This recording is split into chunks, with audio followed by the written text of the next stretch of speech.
এর দিনটা ছিল 11th এপ্রিল শুক্রবার। সকাল তখন প্রায় 5:30 বাজে।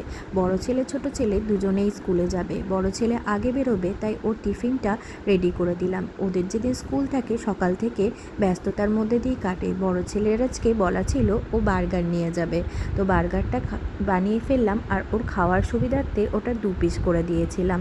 আর ছোট ছেলের তো স্কুলে টিফিন বলাই থাকে, আজকে ওর স্যান্ডউইচ ছিল, তাই ওকে পনির দিয়ে, আসলে ওদের তো ভেজ থাকে, তাই পনির, ক্যাপসিকাম, গাজর এগুলো গ্রেট করে ওকে দিয়েছিলাম। কারণ ওকে গ্রেট করে না দিলে ও তো সেভাবে খাবে না, কারণ গোটা গোটা থাকলে ও কিছুতেই সেগুলো খেয়ে ওঠে না।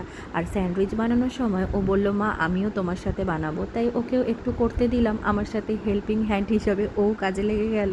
যাই হোক, তারপরে স্যান্ডউইচগুলো আমি বানিয়ে নিলাম। ও টিফিনটাও রেডি করে ওদেরকে দুজনকে স্কুলে পাঠিয়ে তারপরে আমি লাঞ্চের জন্য লাঞ্চ রেডি করে ফেললাম। চিকেন আমাদের 3 জনেরই হয়ে যাবে, আর আমার একটু ডিমের পোচ খেতে ইচ্ছা করছিল, তাই আমি একটা বানিয়ে ফেললাম।